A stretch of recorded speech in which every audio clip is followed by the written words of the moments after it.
In a town in the woods at the top of a hill, there's a house where no one lives. So you take a big bag of your big city money there and buy it. But at night when the house is dark and you're all alone, there's a noise upstairs at the top of the stairs. Hi, this is Ross Payton with Role Playing Public Radio. This is RPPR, episode 87, Fantasy with a Horror Chaser. And with me, as always, is Mr. Tom Church. Enunciation. Yep. Enunciation is awesome.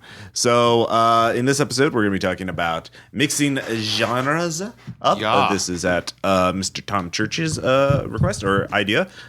He has been very, proactive, I guess is the corporate word. I am awesome. I am very proactive in this company. You're synergizing paradigms all up in this bitch. I'm promoting synergy. You are. So, before we get to that, though, we have a bit of some news. Obviously, Base Raiders is first topic for the news. It's in editing now. Patrick, Seth Williams, who is a former RPPR player. You remember. Yeah, and he's been he's off in the northern lands. The land of cheese. Yeah, the land of cheese. And he is editing it as we speak. And after we finish his editing, I get it back. I'll revise it based on his editing remarks and then comments. And then I'll start laying it out. And once I lay out a version of the book that I can then send out to everybody, or to the backers, so I'll give you guys 3 weeks to look it over, play test it, and comment on it.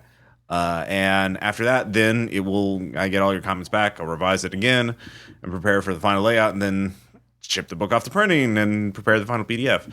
So hopefully I'll have the PDF out before Gen Con. That's my goal, is to have the final PDF out before Gen Con. Because when Gen Con comes around, Ross isn't thinking about anything. Well, I mean, I'd like to have the books ahead of in time for Gen Con so I could sell them, but that's probably not going to happen, and I really want to get all the books out to and I wouldn't do that. I wouldn't sell the book at Gen Con unless I had shipped all the books out, sure, or was about to ship all the books out, because that wouldn't be fair to you guys, or at least those of you who are backing the book vis-a-vis the Kickstarter. So we're done almost. Well, we're not done, but we're getting there. Yay!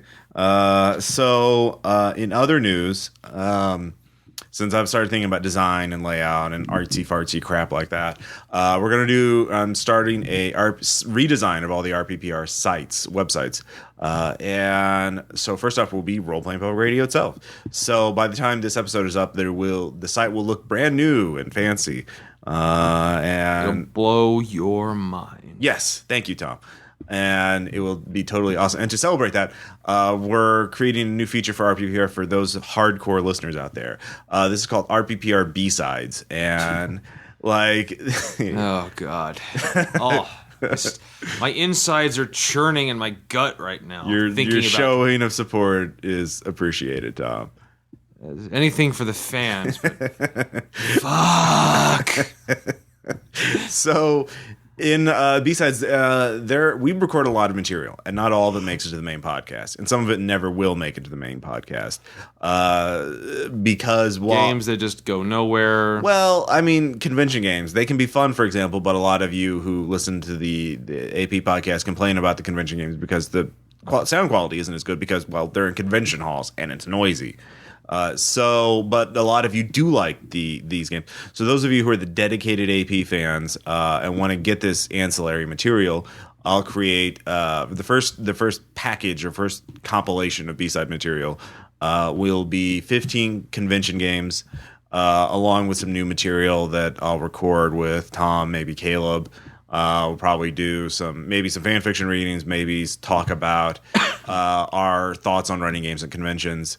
It's just a roundtable discussion. So there'll be some brand new material, and this material will be, once I post it, it'll be available. But by the time you listen to this episode, for $20 you get all of them. And that's right, junkies. Suckle at the teat to get your fix. You're just waiting for that. You have no idea how much patience I had to do to wait to the right moment. All right, fair enough. But worth it. For those of you who can't make it, Right. I am dedicated to making sure that all the material eventually is free for everybody. I don't want to make it to where it's a paywall only material. So We wouldn't do that. I will eventually release the material I'm thinking a year later. I haven't set on the exact date, but a year after I initially make it available. It will be available not as a weekly episode or whatever. I'll just open it up to the public as a separate page so you can download it if you want to. Of course, this will be a year later, so if you're impatient, you want to support the podcast, then you should, or you can, help pay for the Yes, the we shall separate- profit from impatience. basically, as well as a way of supporting the podcast, because And for those that can't get enough, Yeah. we appreciate that. yes, exactly. So that's just a new feature, so a way to get all this material that I've been sitting on for a long time and didn't know what to do with. So Probably because of the smell. And some of this material is. you're so critical on your own material, Tom. I'm my own worst. I'm the worst critic I have. Except for, well, okay. Yeah, you really are. Because, No, Ross, you give me an honest critique. I flagellate myself. Oh. No, that is not how we do things. No. So, yeah, because the next material we can release will be something like Tom's Call of Cthulhu games. I never posted because you're like, don't post this. And I'm like, all right, whatever. But, I was like, I won't, Tom. We'll wait in the future till I do and that. we'll make them pay. And then you had a Mutants and Masterminds campaign that never went anywhere. I've talked about that before. Yeah, though. you've talked about it before. RJ ran an aborted Mutants Master campaign, lasted 1 or 2 sessions. I have D&D games that I played in that Bill or Dan ran that never went anywhere.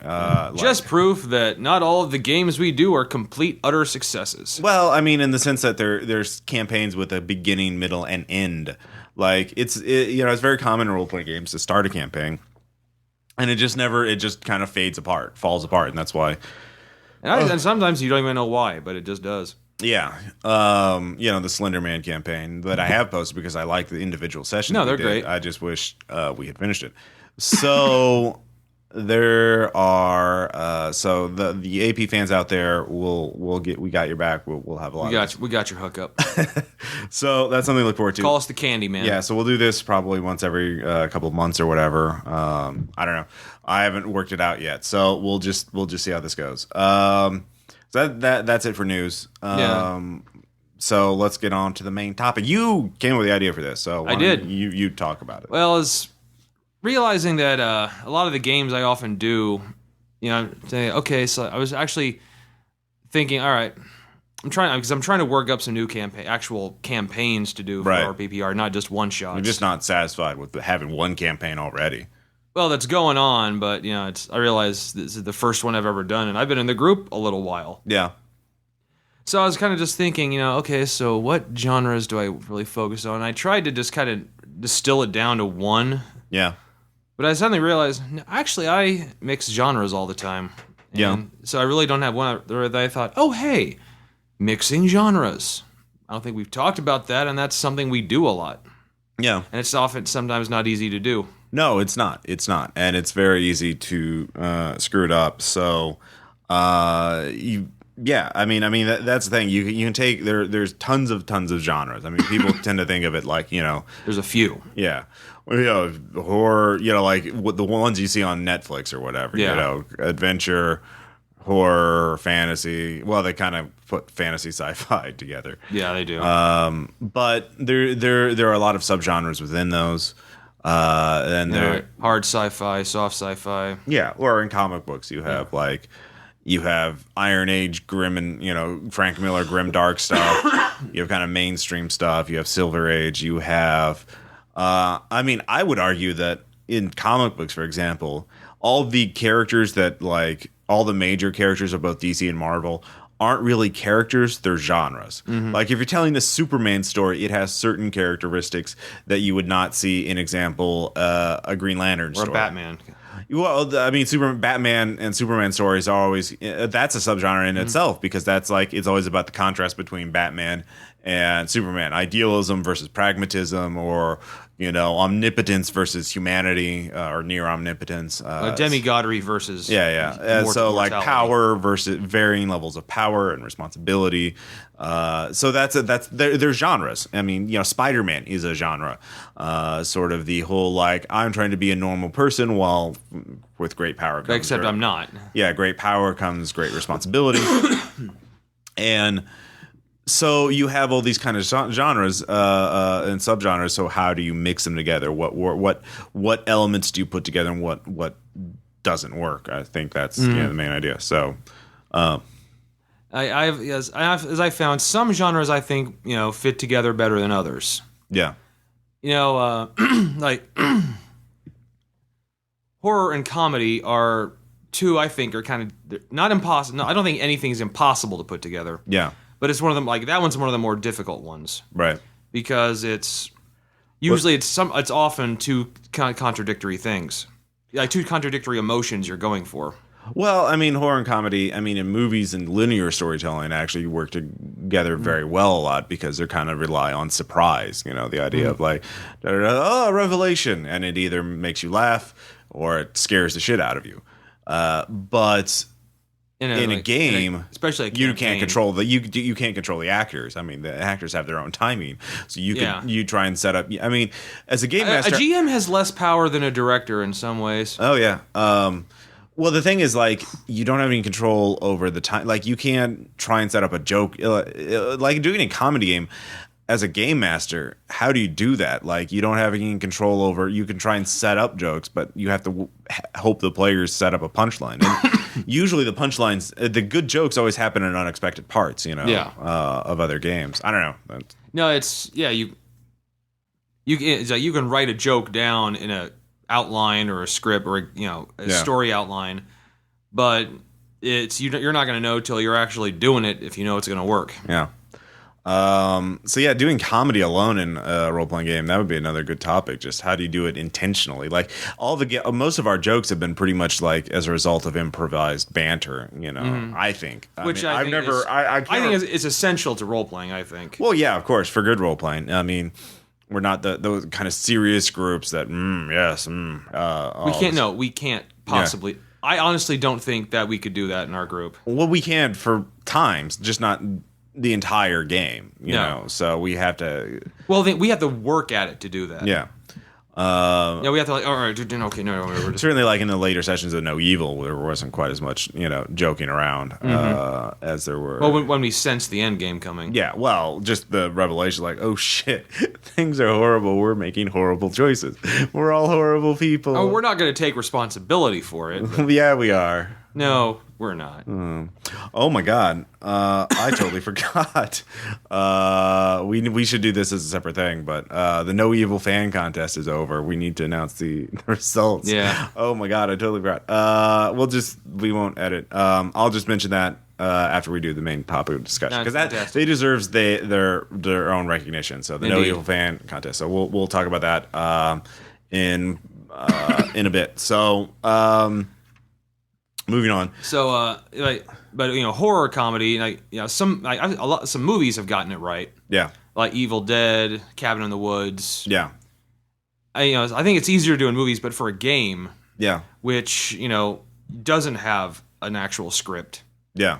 I think it's really hard to you can try to aim the story towards one or the other. Yeah. But you cannot control which one's going to hit where. Yeah, I mean, that's the thing about mixing genres is trying to get the balance right, because it tends to either become one or the other. One or the other, and the other the genre you're trying to put in becomes sort of a cosmetic minor element, like for fantasy horror, the title of the episode. I've been in a few games where, especially if it's what everyone thinks of when they think fantasy game, D&D. Yeah. When the GM tries to throw in some horror elements, normally no matter what happens, especially if you throw in like this, a sanity sapping monster, the only thing the player's going to think of is, all right, it's probably about a CR-14. Probably this many hit points. I mean, I would have to disagree, because that's been my experience. That's been your experience. I mean, I've read a lot of Ravenloft material, back from 2nd edition, and It can be very horrific, and but the problem is the Ravenloft scenarios, as I remember them, they either tended to go leaning more on the fantasy or the horror. They could do horror, but it was usually with the way that was set up in Ravenloft is that they would present some horror element, some monster or curse or something, and then they would just write it in such a way that it would defeat the D&D game mechanics, like. This Ravenloft Lord is immune to everything except the one MacGuffin that can cure it. Like, you can't kill it with Vorpal swords. You can't kill it with magic. You don't try and be clever. You have to do the one thing that we're telling you to do. So they kind of forced, in order to do horror, they had to railroad you because your characters were competent and powerful usually. Or on the other hand, it was some other ones where like, you're in a castle. Here's this treasure chest. Here's some monsters in this room. Here's a treasure chest with these items in it, and blah blah blah. So it became more of a dungeon crawl with just horror trapping. So in my experience, in at least with like Ravenloft, which is the sort of fantasy horror setting, I think to a lot of people. It kind of like either had to become a horror game that just kind of ignored the D&D stuff by just like, oh, we're going to create some special rules that ignore all the normal D&D rules. Or we're going to do standard D&D with just some horror stuff on the side. Yeah, so you could do it, but you kind of have to like, if you're like, oh god, it's a vampire. Well, I cast Force Cage on it. It's trapped in an escapable Force Cage. Like, well, fuck. Well, oh yeah, well, this monster's immune to all that shit. Well, then it's not really D&D. You're just basically saying, Yeah. So you have to rub this special item on him too. Well, you're basically turning into Call of Cthulhu, where like the monsters are basically fuck you unless you have the magic MacGuffin. Yeah, I mean, and some D&D books could actually help with like horror. Like, I do admit the Book of Vile Darkness has some good stuff in it for that. Not much. Not much, but it does have some. It's a pretty terrible book. But it's still got some things if you want to mix some horror in there. Yeah, kind of. I'm sorry. It's just... I didn't say it was a good book. I said it's got a few good things in it. Yeah. All right, fair enough. But yeah, it's really... But, I think some genres I think go together pretty well, and sometimes sometimes you mix genres and not even realize you're doing it. Yeah. Like, the Gargoyles, the 3-year-long Gargoyles campaign, it was essentially, urban fantasy. It was also a soap opera. Yeah. I discovered that, as I've often said, I talked about just sometimes the players would just be happy having dialogue with NPCs for an hour or two at a time. Yeah. As I realized, shit, this is a soap opera. Yeah. But the players were loving it because they were loving what was happening, but they were basically just not even... There's some banter, but there's also just talking about our problems and like, man, this happened, or yeah. I was like, holy shit, this is a soap opera with monsters. So you could have used a more rules light system, Yeah. like maybe even Teenagers from Outer Space or something like that. Indeed. So instead of the World of Darkness, because World of Darkness is pretty like. If you get fucked up, you get fucked up. Like, if your character gets hurt or something like that, the repercussions are pretty significant and pretty deadly. So, and by standard stuff. And soap opera characters are pretty indestructible as the plot requires them. Death, fake deaths, resurrections, amnesia. And I played quite a bit of Teenagers from Outer Space, especially back in college. Yeah. And that's just pure anime sci-fi fantasy. And a soap opera. Well, characters can't even die in it. I mean, no, it's bonked out, I believe. Is the term in the game. So I've been reading the Something Awful forums. They've been talking about that on the Fatal and Friends thread where they talk about weird role playing games. So I've been reading up a little bit about it, and so you kind of have to recognize what elements you want to do and what's important to you. So we kind of mentioned about some examples like Ravenloft, your campaign, but there's also like. In D&D, there's also Eberron, which is pulp and pulp action and fantasy. And those work very well together because in Eberron, you don't really have... It's still got the essence of D&D, dungeon crawling, combat, magic and small unit tactics and heroism and quests and that kind of thing. In Eberron, you have like magical... trains and skyships and robots and stuff like that. So, and I think that's kind of a well mixing two genres very well, pretty easily. Right. And then in Eclipse phase, you have sci-fi and another horror, as we mentioned. And that's the game that does it very well. Yeah. Because going very hard, very advanced transhuman sci-fi, they still figure ways out for people and to often be scared. like the insurgents attack you from within. Right. Well, I mean, that's the thing. Even though your characters are technically immortal, well, shit can still be bad. That's not making it better. So if you're thinking about combining two role-playing game or two genres in a role-playing game, you kind of have to think about what's good about it and what's bad about it. So I think one thing you be aware of when you're mixing two genres, then you can do more types of stories than you could with one type of genre. Like in fantasy stories, for example, you have the quest. It's Tolkien. Yeah, well, Tolkien or swashbuckling or like King Arthur or something like that. Writing wrong or performing wrong. If you're the anti-hero or the villain or whatever.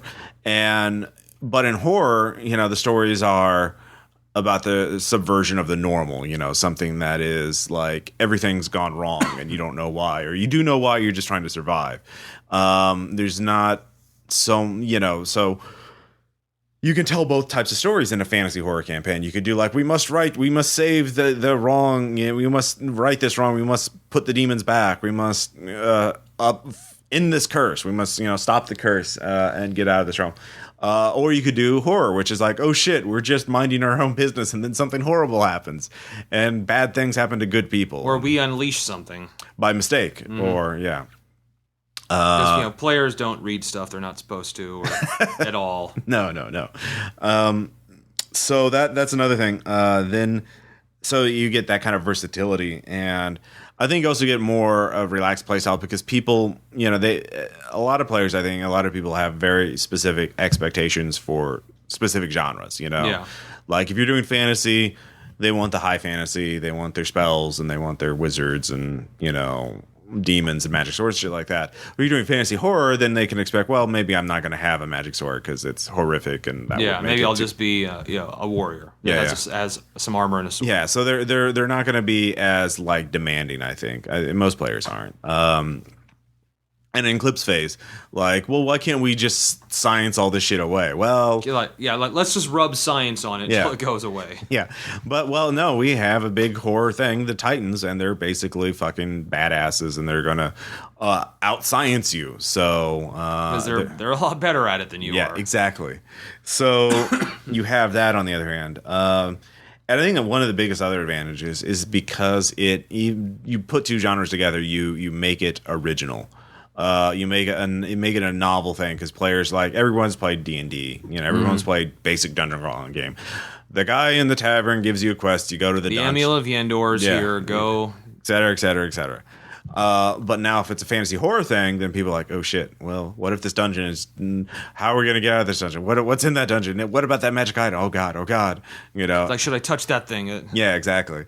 It becomes more horrific or more insidious. And so they lose their expectations. Or like in a Call of Cthulhu game, like if you added, say, like pulp action to it, going back like the pulp from Eberron, let's make Call of Cthulhu pulp action. So like you're the shadow fighting the Cthulhu mythos. Well, then like that cult of 12 dudes. Suddenly your character doesn't seem so fragile. Yeah, so you can take more risks, so you can see more of the plot before you do. So like, how bad so we can take out the cultists. What about that thing they're summoning? That's still that's unknown. So instead of just let's run for our lives, it's all right. It's like, so all right, team, how are we going to handle this?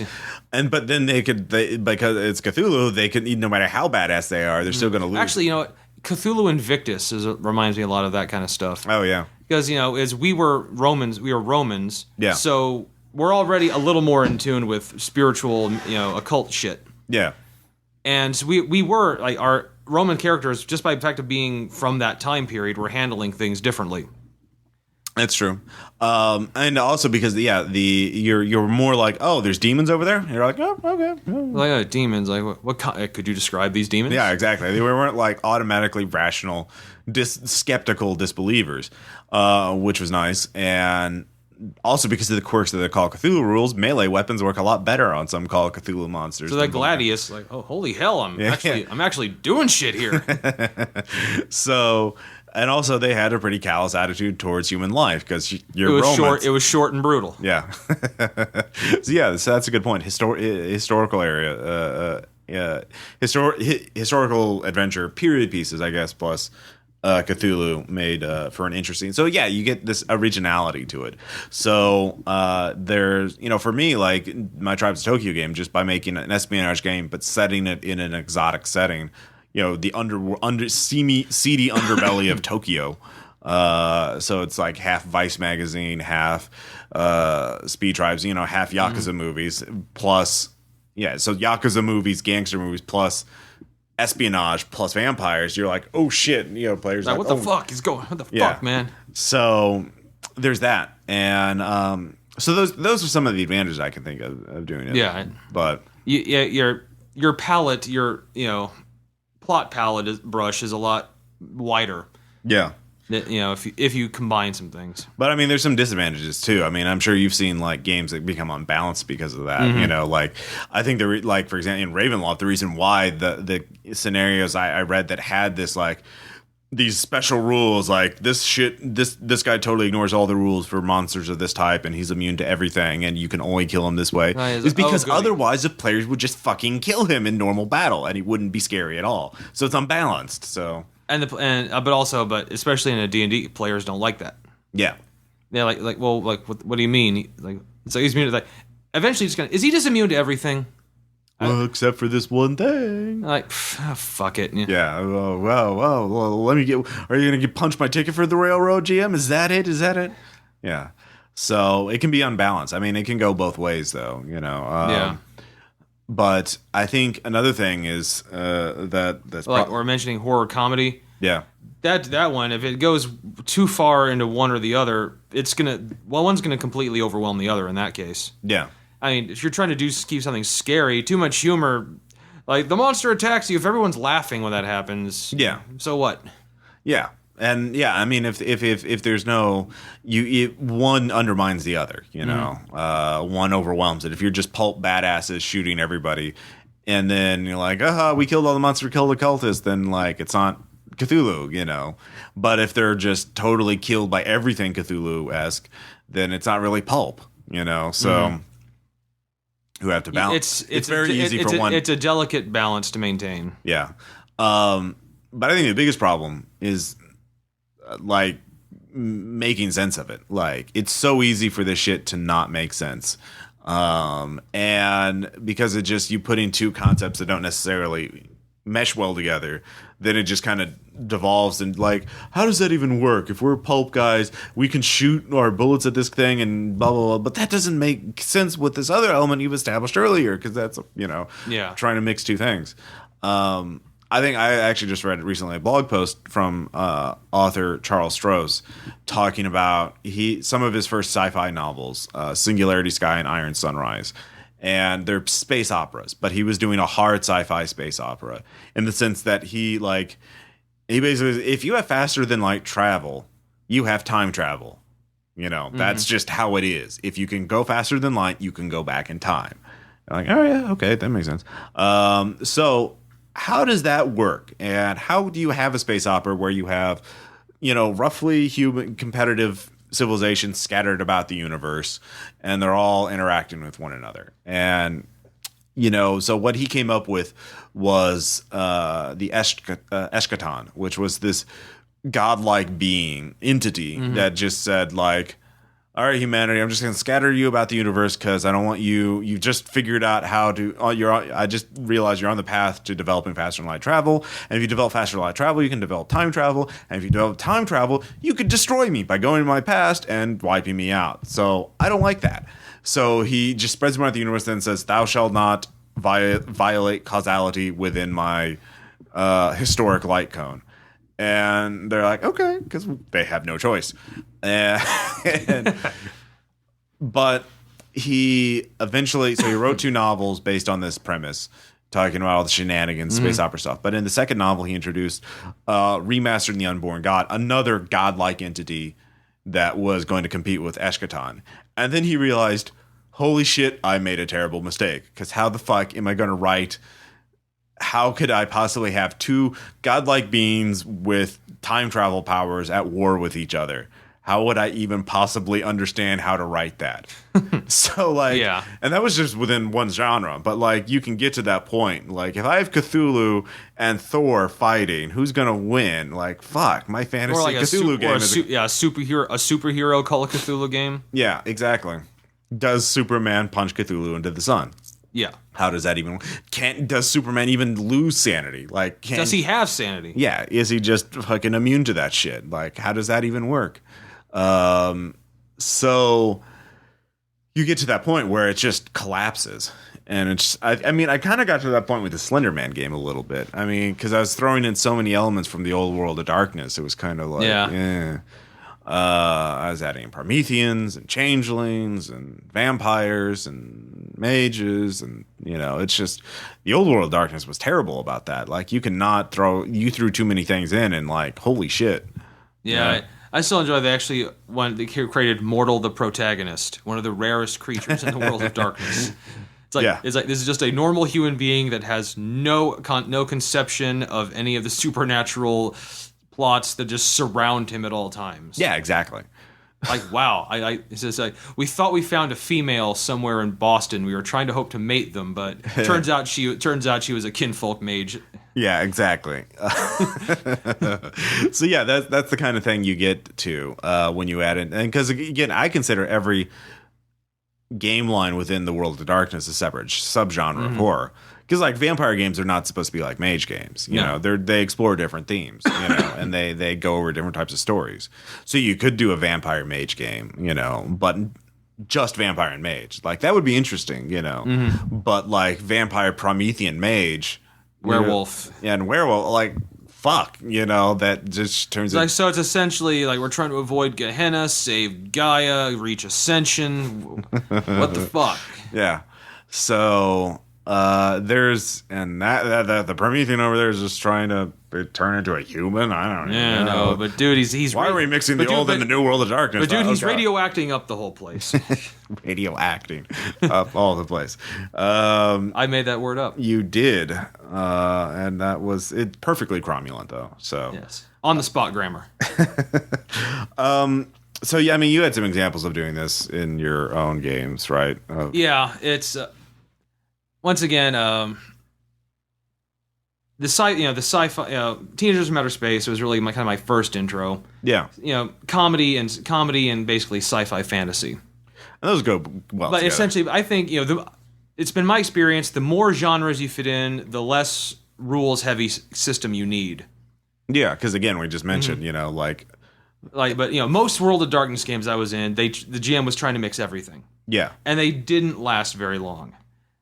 In the Gargoyles game, which I used World of Darkness, I threw in all kinds of stuff, but I didn't focus on one thing because the players were playing all kinds of different things, and I decided, all right, I'm just gonna have to ignore a big part of the stuff in the books and just try to make it all kind of fit together. Well, you were trying to make it fit within the Gargoyles canon. You weren't even trying, but I still had, Cain was the father of all vampires, and I still, So really, you were doing two genres. One genre was Gargoyles. The other one was the World of Darkness. Yeah. So those were the two genres you were putting. You're trying to get everything in both those universes to fit. And it helped because, first, the players really, facilitated that. Yeah.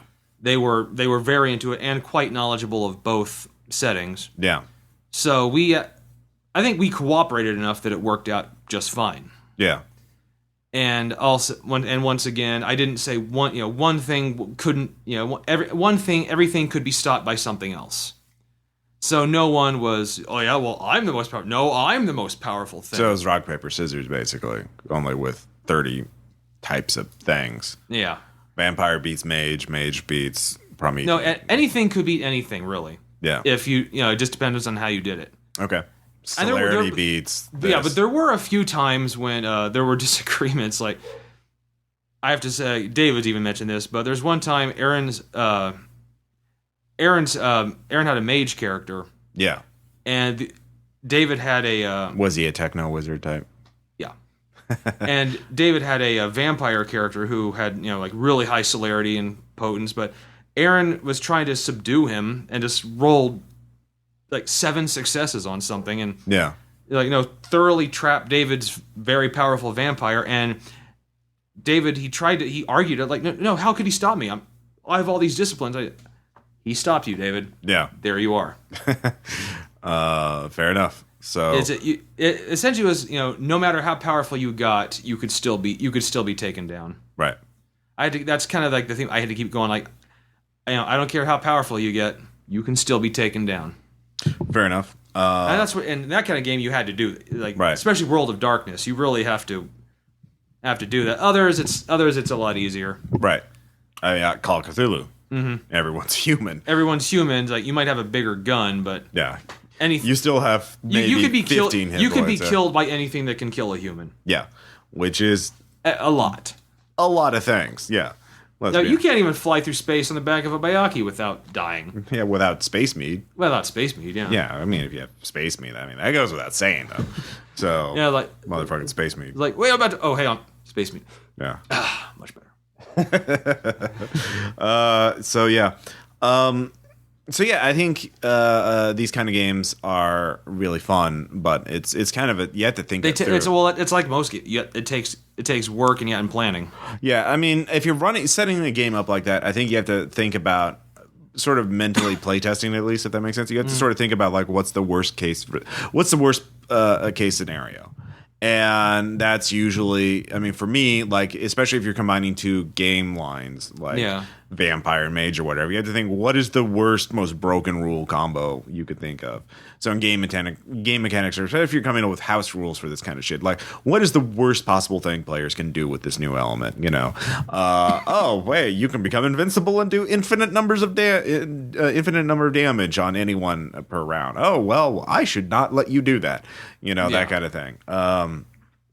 I mean, for me, that's what I do. I think about, like, what is the most broken thing that could happen? What is, or not game mechanic wise and setting wise, fluff wise. I don't know. What do you do when you're thinking about this? Normally, it's the bigger mallet. Yeah. Idea that if you, I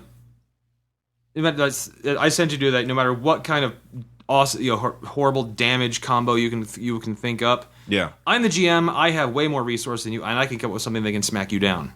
Yeah, I mean that is possible. I prefer not doing that because the idea is one, you don't want to do grudge monsters where like you send in opposition, literally just take out the PCs because you don't want it to be like GTA where it's like you've done bad things I don't approve of, you get 5 stars. They're just swarming and they all know where you are and they're all attacking you, and I don't like that. Or like the super badass coming after you. What I do, because also if whoever your bigger hammer is, theoretically the players should have access to the same rules and resources so they could do whatever the bigger hammer does. Does that make sense? No, it's once again, I also before I drop the hammer, I also talk to them about it. No. Like, hey, this thing here, we're gonna need to put a kibosh on that. I think it's also you kind of think about what kind of story you want to tell. Like what is this campaign going to be about? Is this, and for me, for campaigns, I don't like trying to like, this is what this is about. This is like the definitive thing. The players are, I want to posit a question or a dilemma and like then see how the players respond to it. So like Tribes of Tokyo, it's like, what do you do at this point in the campaign? What do you do when you get caught up in a conflict between forces? And it's almost a comedy of errors. It wasn't like you were you didn't start as dedicated vampire hunters and like you're gonna fight these guys or these guys are terrorists and oh no, they're vampire terrorists or whatever. Yeah. You just like investigated. We went to work. It just blew up in your face. Yeah, but literally, we went to work one day. Yeah. And shit got bad real quick, and you don't know why. And now you're beginning to find out a little bit about why. And so that was a major theme. Is like you don't have a mission. You don't you could just back away. You've been offered chances to back away, and so and I think we're seriously considering. Some of you may, and some of you may not. So you've seen that these people are very evil and very horrific, that they're killing people and they're doing terrible things, and they're fucking vampires. They're not human. So there's that. But on the other hand, are you a crusader? Or are you just going to so that for me, that was a major element of this, was that you're not totally committed. Are you committed? What do you do when you're presented with this? Do you walk away? Are you a bystander, or are you just going to take charge? Are you going to intervene? So for me, that was there from the beginning of the campaign, that I wanted that in there, and that was going to, and so I kind of structured the scenario and everything so it would reflect that. And that's why I'm also doing the Japanese underworld, because that kind of emphasizes this kind of like everybody's a little bit corrupt. At least there's nobody who's totally pure. Even the police who don't take bribes, like they have information. They could bust a lot more yakuza than they do, but they don't. They let the yakuza do business. They let them exist, because that's just how it is. And that kind of, and that in some way helps keep the peace. Yeah, that kind of like that's for me, that's important. So like for I think you, I think it was the movie Last Man Standing. They said it's not like there is always a gang. That's just the natural state of things. Yeah, but two gangs is when things get. So I want you to restore the balance. There should only be one gang. Right. But no, there's always a gang. So yeah, so for you, when you're doing a campaign that, especially you're mixing genres, like I'm doing gangsters, yakuza, and vampire. Well, I don't know. Nice Black Agent, I consider the vampire conspiracy thing as a specific subgenre. So really, it's gangsters, the yakuza, or the Japanese underworld plus that. So those are the two genres I'm doing. What about you when you're doing this? When I do that, I actually I think about the themes first. I think about the themes the same as you. Yeah. But I don't decide what I emphasize until the players decide. Okay. Because I might have things planned one way, but they might go totally different way. Mm-hmm. Actually, just like remember the Lady Gaga 2.0 game. Right. I didn't know if you're gonna go more, just focus on making the show go, or take out the guys that are there or whatever. I didn't know what you were gonna do. Right. So I held off on what I had planned stuff for everything, but I just held off and throwing it out there until I realized where you were going. Okay. It's the same thing with that, like when I was mixing, World of Darkness or Gargoyles, I wanted to see, all right, where are the players going to go? Mm-hmm. Do they want to more focus on one or the other? Okay. And once I had that, I had some stuff planned down, but not extensively. But once I realized where they were going, then I could plan further. Okay. That makes sense. Yeah, because I think the players are going to be naturally drawn more towards one thing than the other. One genre, one type of story than the other. I mean, they'll take advantage of the elements of all of them, but there's going to be one they primarily go to. I don't know. I think there is. I don't know. Sometimes I see players that just like the concept as it, like the mashup between them two. Like I think Caleb's adapted to this, the Tribes of Tokyo very well, because he really likes playing the very Japanese, very Machiavellian. Old experienced agent, but he also would kill the vampires. And of course, I'm playing a young kid who doesn't give a crap about any of that. So it'll be very interesting to find out. Any other thoughts on this? I think it's an interesting topic on mixing genres, but I think a lot of players, GMs will sort of figure that out, or have already had some experience doing it. But it's interesting to re-examine this. And actually, sometimes you mix genres without even realizing you're doing it. Yeah, that's true. I mean, a lot of popular RPGs are basically genre mashups of this kind of thing, and you're just kind of trying to put them together. So again, like Nice Black Agent is literally vampires plus espionage, So. And that becomes its own genre, and it just goes on and on and on. So genre mashups are fun, yeah. So I think they make the best games. I think, to my opinion, just because they always have more to do, players have more to think about, and you have more. I think certainly personally, I think it's sort of like in your stage, like how experienced you are in the game. If you're new to gaming, dungeon crawls are fun as hell. Like if you've never tried it before, just the basic stuff, or Call Cthulhu, like a straight up Call Cthulhu mystery, like that's fun. like by itself. But like once you've done like 10 dungeon crawls and you've been through massive Nyarlathotep, You're hungry for more. You're hungry for something different. You're decadent. You've burned out. You need to get to the hard stuff. So, so we're basically, I'm comparing you to drug addict. So eventually, you're going to find yourself like Frank Cotton in Hellraiser. Yeah. At the GM was going, "What's your pleasure, sir?" Yeah, exactly. Yeah. So I'm comparing us to drug addicts. So that's the thing. And I'm comparing us to Hellraiser. I don't think anybody listening to this would disagree. No, especially if you're listening to this. I mean, that's a sign. That's yeah. You're already in it's deep. like role playing is an addiction. It takes up a lot of your time and your life and costs money. Yeah, not an addiction at all. Nope. I'm sorry. Buy my books. I'm sorry, Master. All right, Tom, you do not have a letter, I do not. but I want to talk about. I have a thing. We have a thing. Yeah. Yeah. So right when you come back, I'll be talking about Grimoires, a history of magic books. It's a nonfiction book I read. This is more in the shout out because I think. So, anyways, we'll get into that when we come back. Then we will have a couple shout outs, and then of course the No Evil fan contest, and then and an anecdote. So we'll be back. Stay tuned. That you see that someone's carved your name into the tarnished silver key. And we're back. All right. Yes, yeah, we are. We said we were going to be back. And we are. So, I recently finished a book that I've had for a while, but last month I decided I'm actually going to finish reading it. It's called Grimoires, A History of Magic Books. It's by Owen Davies. And it's a nonfiction book about the history of magic books. And it's a fascinating read, and I like to talk about a couple of different things. The first thing is, magic books, grimoires, are kind of one of these symbols or icons that you just see used over and over and over again in games and movies and things like that as a plot device or as an icon. And Necronomicon.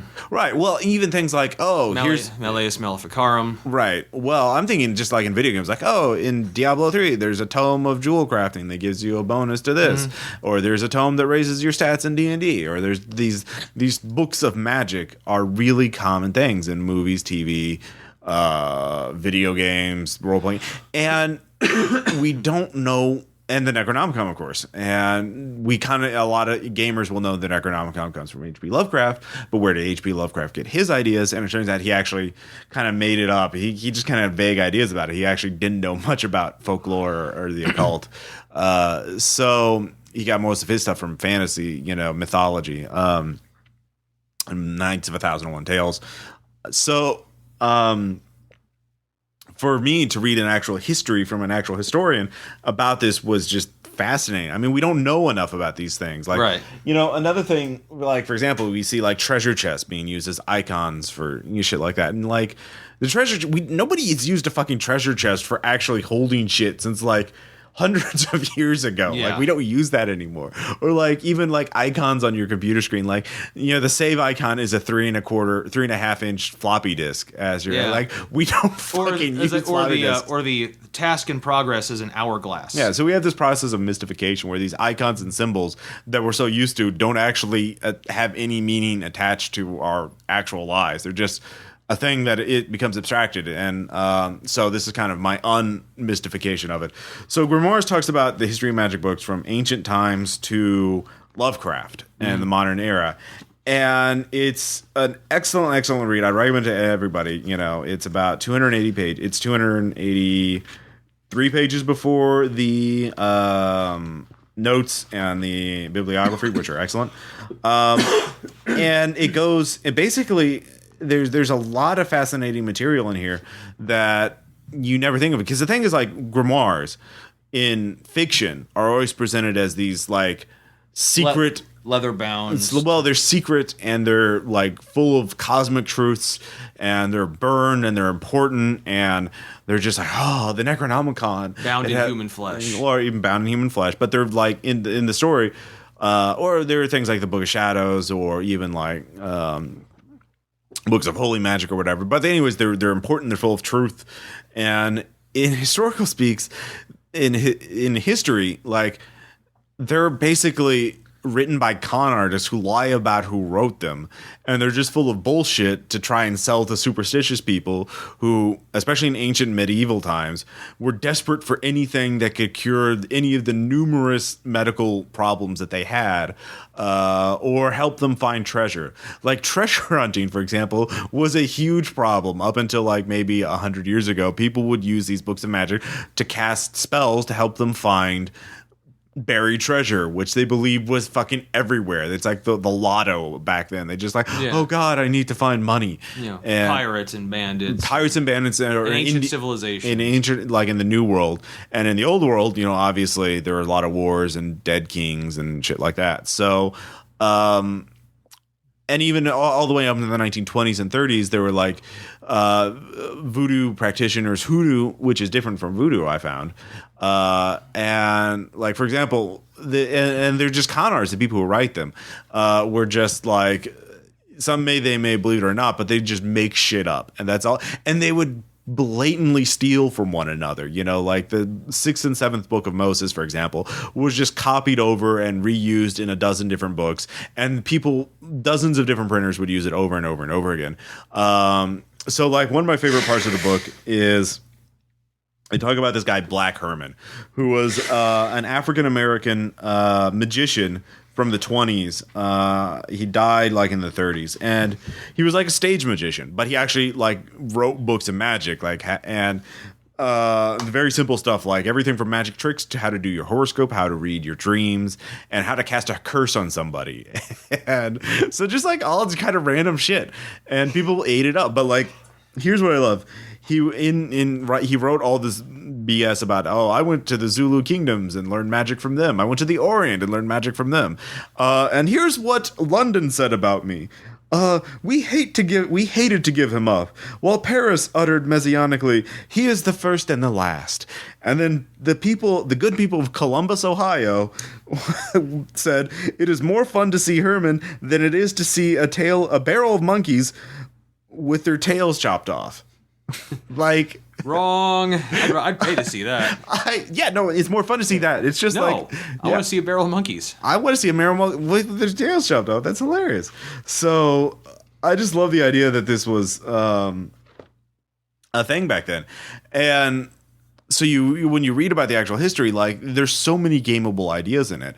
One talking about like back in the Middle Ages, people thought Toledo, Spain was just this hotbed of occult activity, and there were all these cultists, and there were like literally magic caves where people learned satanic practices and learned magic from Satanists and shit like that. And so it's like, oh, okay, well, how about a historical Cthulhu game set in Toledo, Spain, where you're like, because apparently it was very cosmopolitan back then. Jews and Arabs and Christians would all hang out and talk to each other. Now it's like Sedona, Arizona now. Yeah.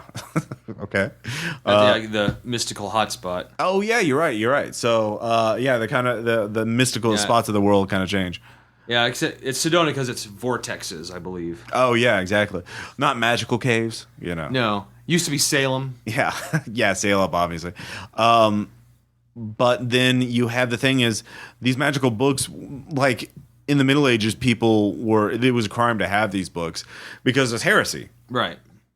But the books were always geared towards their audience, and they were always geared towards quick rich schemes or quick fixes for their problems, medical illnesses, medical problems, illnesses, that kind of thing, fixing crops, fixing cattle.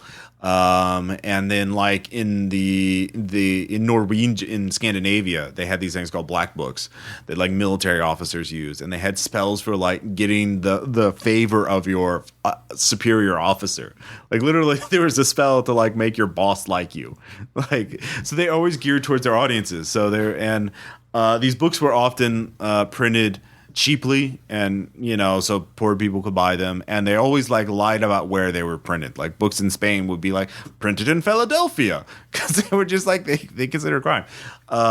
And so like they were considered crimes in Europe during the Middle Ages and the Renaissance for being heresy. But starting towards the Enlightenment, they were still a crime, but because it was fraud. Like, Right. and like in the court of Louis the 15th, in Versailles, there was a whole scandal about magicians, because they also sold poison to rich people, and rich people love their poisons. So there's a whole scandal about that, and like another book, like The Long Lost Friend, which I actually own a copy of, is a book for Dutch Pennsylvania farmers. And although it's spread all over the country, as farmers and rural people needed, like, here's how to find a lost calf. Here's how to enchant your rifle so that anything it shoots dies. Like here's to make sure a tornado doesn't hit you. It might. I flipped through it. Here's how to protect you and that kind of thing. And so you have all these books. There was actually these powwow men, which were Dutch Pennsylvania, like cunning folk magicians who were hired to cast spells on farms and cows and shit like that. Like farmers, like, my crops are doing bad. Can you do something about it? And like, sure, okay. Give me some money. Yeah, give me some money, and I'll magic up some shit for you. But there's this one guy, I can't remember his name.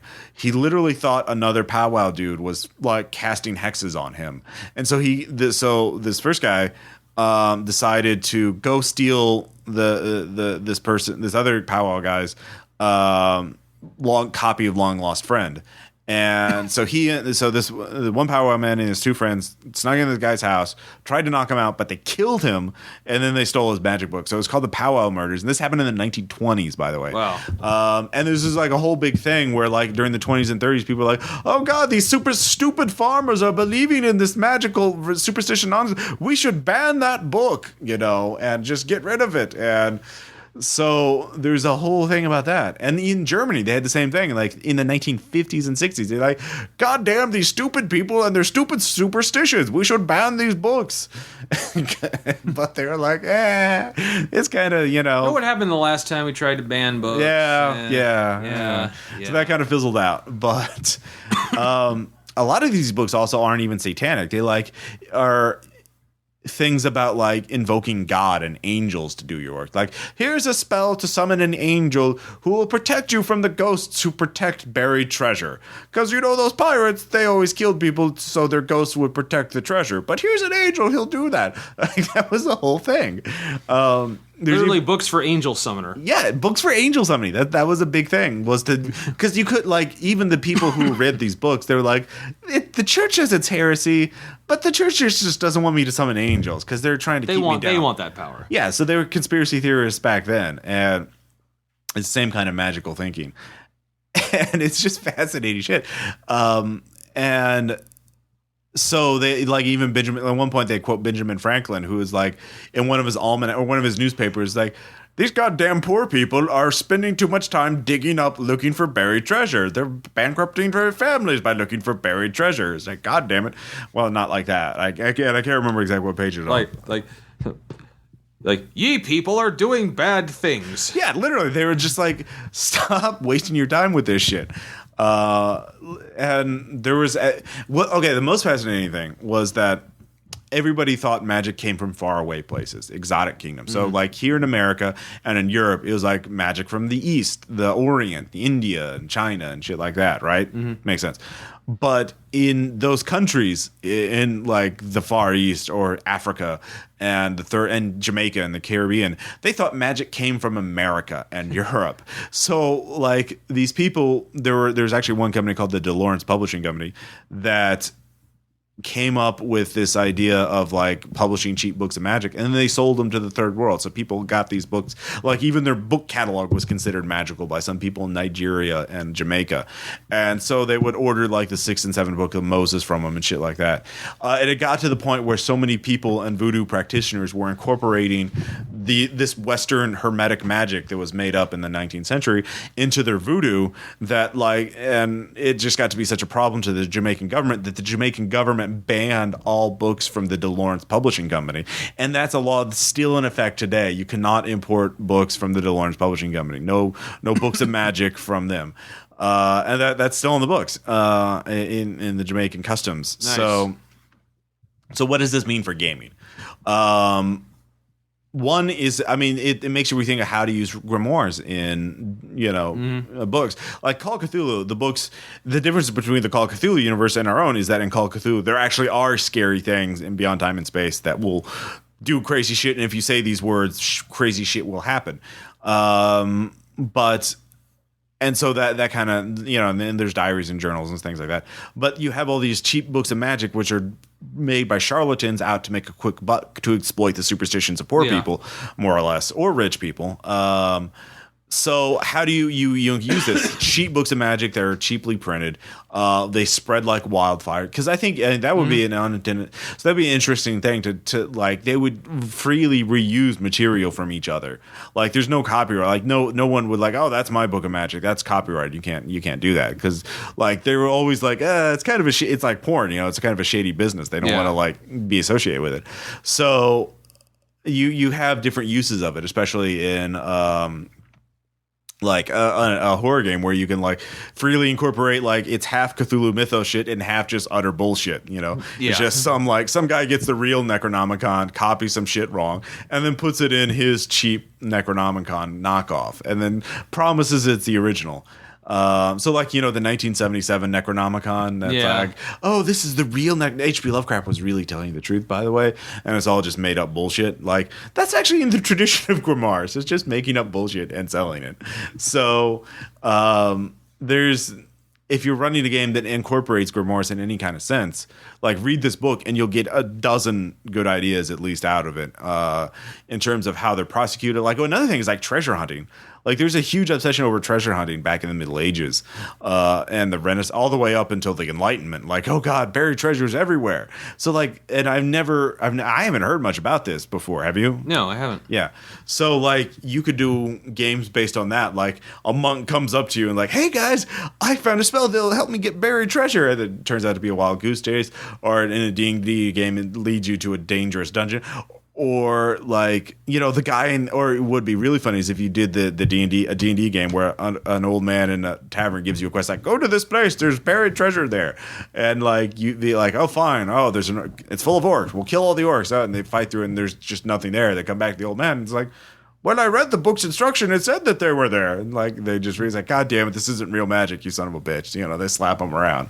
So I think that's the thing is like even in a world where magic is real, there would still be fake magic. Or it leads you to the tomb of Charles Dexter Ward or something. Yeah, something like that.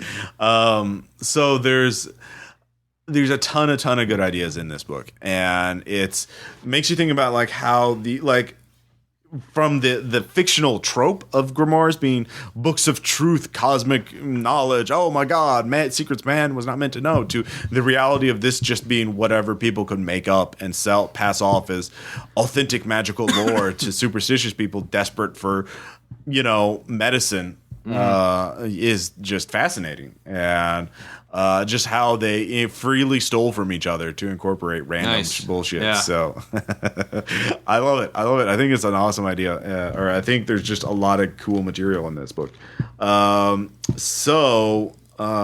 Devil's Books and Black Books. Well, I'll be taking a plane ride to Seattle this week, so maybe I'll ask to borrow that from you to read on the plane. Yeah, sure. Okay. All right. So when we come back, shout outs. Our lesser shout outs. Shout out, yeah, and then the No Evil Fan contest, and then an anecdote. Sounds good.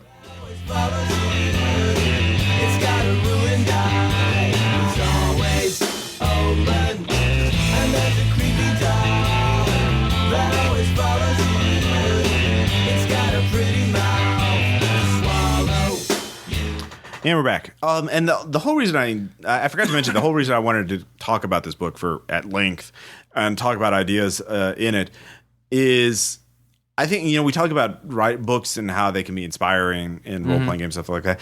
I think people tend to just fiction's great, obviously. I love fiction. But I don't think we don't read enough nonfiction books. You know? Like, I think if you're a game designer or you're a game master or a player or whatever, I think nonfiction shit is just as inspiring, if not more so, than fiction. Like, you should start reading interesting fiction books. I think I'm going to read a book about bureaucracies this year.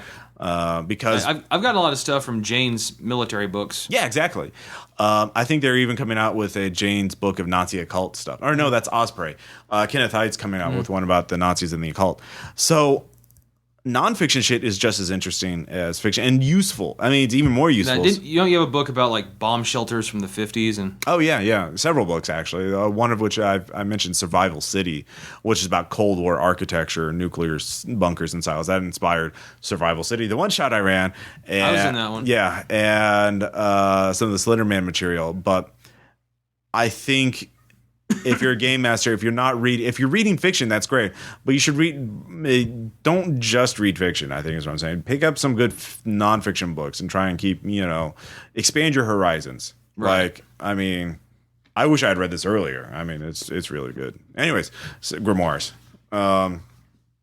Those shout outs. Okay. You had one. I have one. A lot of times I like to go take a steam bath when games are getting me down, and by that I mean I go on Steam and look for games that are new and you take a bath because you buy so many, or you buy them. Yeah. But I recently because SimCity, the new SimCity, has so infuriated me. I recently purchased Cities XL. Yeah. And it's obviously graphically not nearly as awesome as SimCity is. I will admit that, but it works. It's a city building game, and it actually works. So I'm like, that's weird. Yeah, like, oh shit, yeah. I remember games when they used to work. That was great. You're not bitter or anything, right? Oh my god. I must admit, I might be just a tad bitter. Tad bitter. But now this game, it's I mean, I love sim games. I've loved them since the original SimCity, or the old Sim Earth, Sim Ant, Sim Tower, which started just from it was a Japanese elevator simulator, is what it started off. Yeah, as. I remember. I think I read an article about that, talking about how this is a mistake in game design. Don't just brand your shit because you can. It was a mistake to make an elevator simulator into a tower game. The thing is, it was kind of fun, I thought. Yeah, but it's not. Yeah, but it's not for everyone. Yeah. But no, Cities XL. It's a great city simulator. It's there's a slight learning curve, but it's over pretty quick. And it's actually a really successful game. And I recommend anyone who likes to. And it's really cheap. It's only like $10 on Steam. Okay. So it's very little money, and the maps are gigantic. Nice. And you can literally have hundreds and hundreds of cities in your world. Nice. And you can interconnect them. Ooh. Yeah. It's only a single player game, but you don't have to be online to play it. There's no DRM. Well, no, if it's on Steam, there is DRM. But there's no always online DRM. Yeah. Fuckers. Well, you don't have to wait for to get on their servers or whatever. There's no waiting time. Yeah. No.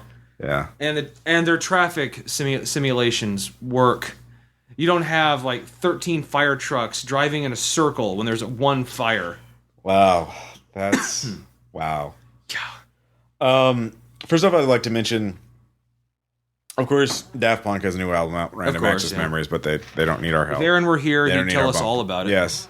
But another electronic duo is coming out with an album that's slightly less known, Boards of Canada. And they're Canadian, and they do these creepy kind of ambient music that's very appropriate for creepiness. And I don't know how else to put it. I mean, it's not quite as creepy as Number Stations. But it's pretty late night listening stuff. Anyways, they have a new album called Tomorrow's Harvest up. Let's see here.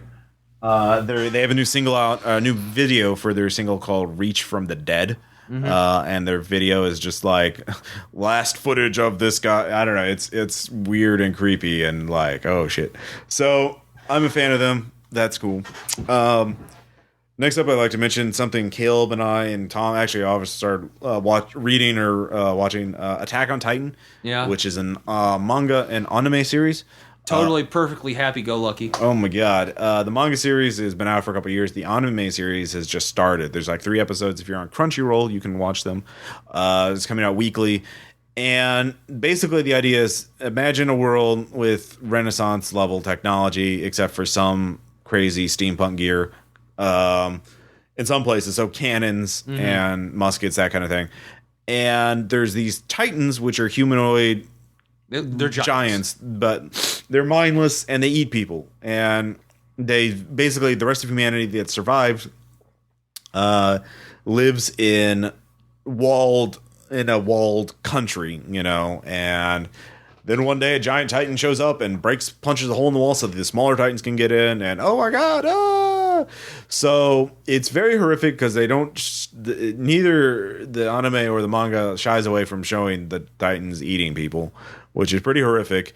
And then it's a little like Walking Dead in terms of like it's drama and these people dealing in a terrible survival horror situation, and how do they deal with it. And they have, of course, some crazy steampunk fighting gear called 3D maneuver gear, which is basically Spider-Man with gas-powered Spider-Man gear with like launching ropes or cables and grapple hooks so they can swing from place to place. So it's really cool. I don't know. I'm sure I've seen 3 episodes of it. Yeah, thus far. what do you think so far? Well, definitely. It's, to me, it's kind of got a Lovecraft feel to it because it's like horror, that kind of horror. There's no rhyme. There seems to be no rhyme or reason for what they do. Right. And we can't understand them at all. Yeah. They just do what they do. And Yeah. in the case, it's eating us. Which is pretty true of a lot of mythos creatures. They just do what they do. We can't understand them. And they eat us.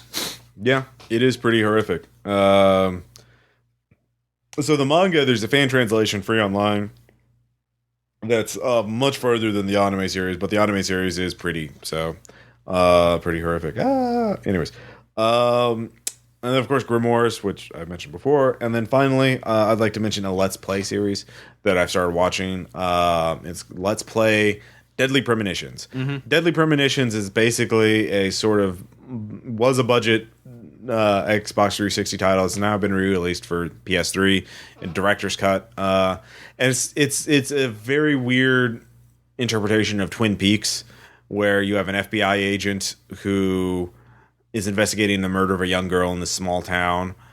And so this guy who's playing through is doing it hard at 100 and getting 100%. He's doing all the side missions, doing everything else. I own the game, but I realized it's better if I just watch him play through the whole game, and then I can see all of the content instead of me wasting 30 hours not getting all of it. So it is pretty fascinating so far because this guy, Francis York Morgan, please call me York. Everyone calls me York. He talks to you, the player. You're like, oh, you're supposed to go to the lumber mill to investigate the murder. You get out of your car on the way in there. It's like, Zach, we're supposed to go to, and he calls you Zach. And he just says, Zach, we're supposed to investigate the lumber mill, but if you want to do something here, I'm with you. And then, who are you? He literally talks to Zach, you, the player, while he's talking to other people. Zach, should we go investigate this? What? Well, look, the sheriff's acting like a king. You know, we've met the local king. And he's like right there. Like the sheriff's right there. And it's like, they even brings up like, well, don't ask me about Zach. Zach and I have been through the lumber mill, but don't ask me about Zach. That's my secret. You know, like it's so goddamn crazy. And you do all these side missions, and it's just it's one of those games that I'm like, I've been watching a lot of Let's Play material and I've enjoyed it thoroughly, but goddamn, it is a crazy goddamn game. So that's my last thing. So have you even heard of it? No, I have not. Yeah. Well, it's only a console only. There's no PC version. So, yet. But I don't think there will be. I'm just going to say yet. Okay. Well, technically you're right. Finally, before we get to the anecdote, of course, I don't want to skip over this. We had a No Evil fan creation contest. And holy crap, was there some good stuff in it. There was. And we have 5 posters left, so we'll mail out 5 posters. But we're gonna on the No Evil fan campaign page on the actual play website. We'll have a listing of all the fan art and fan creations at the bottom after all the episodes are listed. So everyone's entry will be immortalized on the RPPR website. And I want to thank everybody who entered in there. Seriously, you guys. It was really hard to come down to the final 5, but the final 5 were really good. Oh, man. Oh, yeah. Yeah. So let's just briefly mention each of them. First off, we have a story called Last Rites. Bartleby. Yes, which is about Bartleby after the events of the No Evil campaign. While and dealing, no one quits Firewall. No one quits Firewall. That is a very excellent way of putting it. And it's a really well written story. And Caleb, I think, said that it would qualify as fiction that could be used for Eclipse Phase, the game itself. So, I mean, it's excellent stuff, excellent material. It's about 11 pages long. So that was good. I know you probably want to talk about the Ode de Preston. The Ode de Preston, yes. I mean, the only thing I say is he didn't have a mustache, but whatever. The rest of it, God, son of a bitch. Well, tell the. It's essentially a cologne that Xperia put out based on their intellectual and actual property. Yeah, Preston Crowley. Well, I mean, the actual entry though. It's like a cologne commercial. Yes, it's an actual video. It's an actual video using a doll and a plush octopus. Yes. And some very good, very appropriate cologne kind of music. Yeah. It's very Calvin Klein. It's like sirens wailing in the distance. Mm-hmm. Not like siren, like mythical creatures, not like police sirens. But it was awesome. And so congratulations on that. Very much so. Then I want to mention the Luna comic. Mm-hmm. I believe Review Cultist and our forums did that. We'll have, of course, all the names of the people who did it, or their usernames, listed on the entries. But this is a Luna comic. This is a comic about the boss fight in episode, I believe, 11, 9 or 11, where we find an massive grouping of exurgents, and we just fucking go fighting.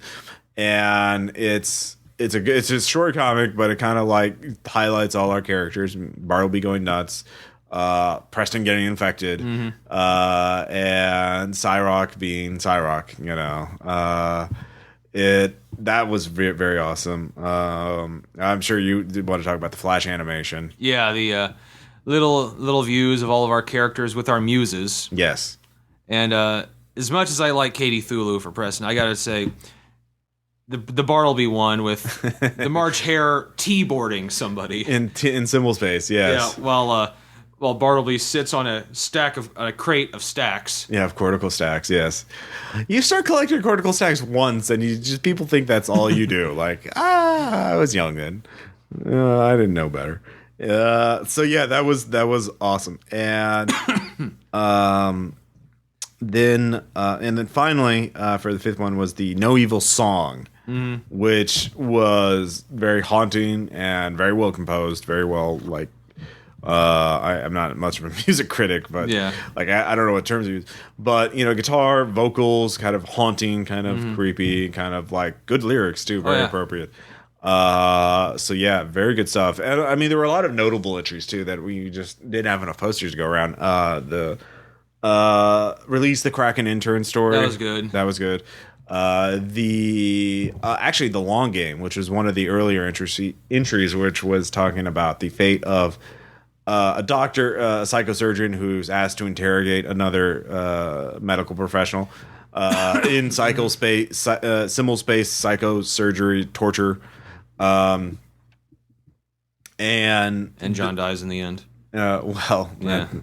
Then the poems, Jesus, the comic, the other comics, the intervention of Bartleby and the radio show.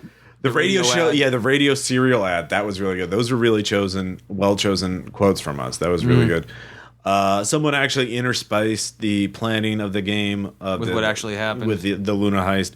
I mean, I'm sure I'm missing some, but there were we got some talented people in our. we do. Oh, Forums. the Max Jax's Muse going nuts, like the video of that looping around. That was really cool. Some of the other art. There's a lot of stuff. Thank you all for doing that. We'll probably have to do this for New Arcadia, maybe. Maybe there's something, I don't know. This was special. So I want to get that out of the way and immortalize them on the episode. So finally, we have the anecdote. The anecdote. And this week we play tested a scenario By the immortal. Adam Scott Glancy. Yes. Now we can't go into too many details because It's an official thing. it's an official thing. Well, it's going to be released by the Unspeakable Oath Yeah. as a scenario. So they're working on it right now. And in fact, I need to send in my playtest notes. But by the time this gets up, we'll be able to release that. So in this episode, I don't want to spoil anything. I mean, it's publicly been known that it's set in 1991 in Russia.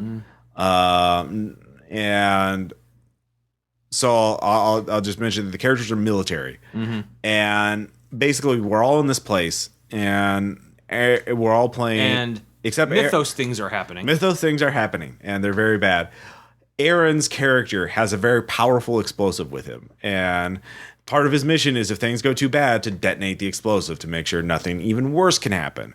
So, but Aaron doesn't tell anybody about it. Now, to be fair, Aaron had orders not to tell anybody about it, but The mission changed. yeah, the mission changed, and Aaron, being Aaron, just went off on his own and set the timer for the explosive.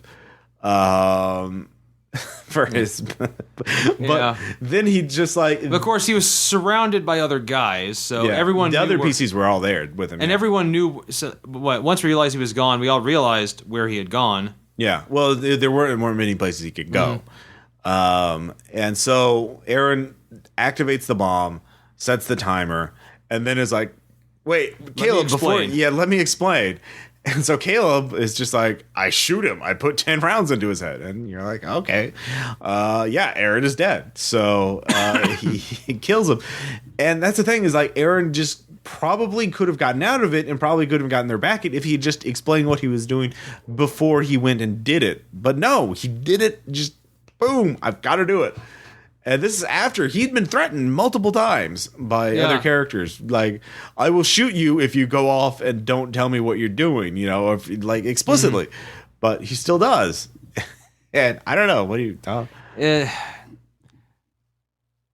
I think Aaron has a hard time working with a team. Yeah. He really does. That's a good way of putting it. He's not a team player. No, I mean, it's entertaining. We did record the game, so whenever the new issue of The Oath goes up, we'll post that. This will go on the Unspeakable Oaths website, by the way, or their podcast. Right. And so that will be good. But I didn't know what to say. Like, all right, you did it. PvP, yeah. You set the timer, and the explosive will go off. Well, what got to me is then after he did it, like let me explain what I just did. Yeah. Well, to be fair, I mean that's a 50-50 chance of working. Like, well, this was Caleb, so it was more like 20-80. Yeah, but not zero. I mean, it was a gambit. He gambled. He not very good at gambling. I guess not. He did not put any points into that skill. No, he did not. So, Aaron did not survive the end of that scenario. But he was not alone. Anyways, I know this is vague, but I just remember we're not supposed to talk about it at all. So I'm getting kind of vague about it. But the moral is it has nothing to do with the actual game or itself. It's what he did. Yeah, it's just like, God, why do you not stick with the group or tell them what you're doing, or try you could ignore your orders just because they tell you? I don't know. Yeah, really. Once mythos starts happening, just throw your orders right out the window. Yeah, do what is going to help you survive. So, yeah. I mean, really, if you just call up, it's like, sir, mythos is happening. Oh, then forget everything we just told you. Yeah, you fuck that shit up. You do what you want. You do what you got to. So, anyways, that was the thing. That was the thing that happened. Sigh. Well, and this week, like yesterday, Aaron played in your game. Your playtesting is a Call of Cthulhu scenario, and Yeah. Aaron failed quite a few spot hidden checks. He did. Ran into some traps. So that wasn't like deliberately him just going off on his own. That was just like bad. It's more like, I'm going to be heroic and take point. Well, no, he was character rank wise. He should have been on point. I mean, he was the sergeant or the corporal. Sergeant. Yeah, sergeant. Yeah, Not the officers don't take point. exactly. So Fuck that.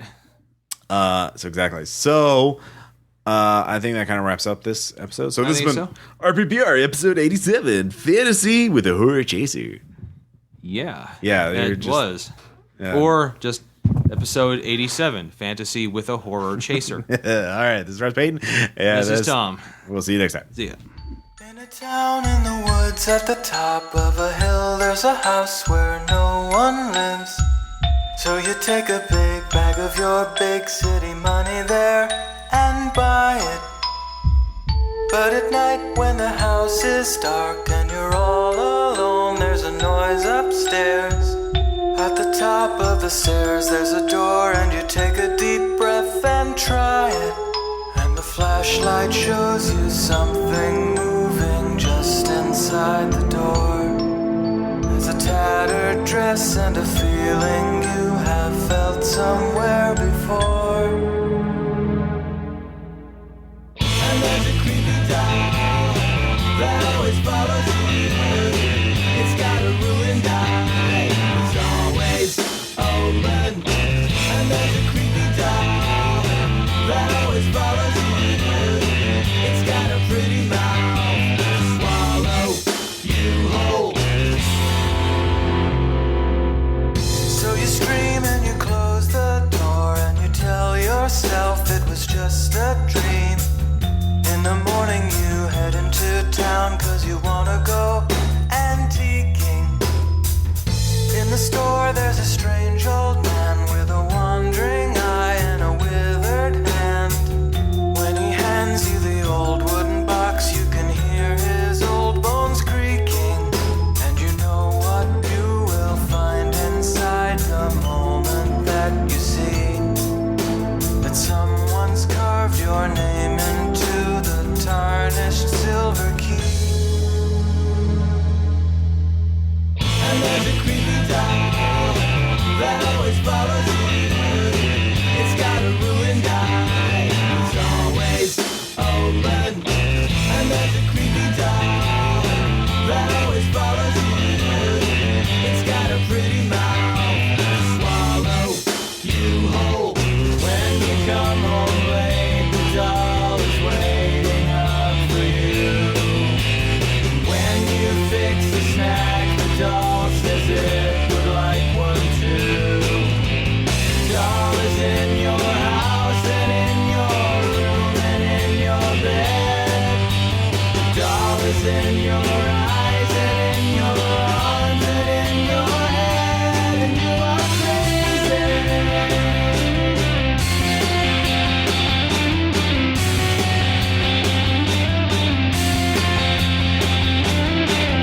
Now it's late and you head downstairs 'cause you just can't sleep, so you make some tea.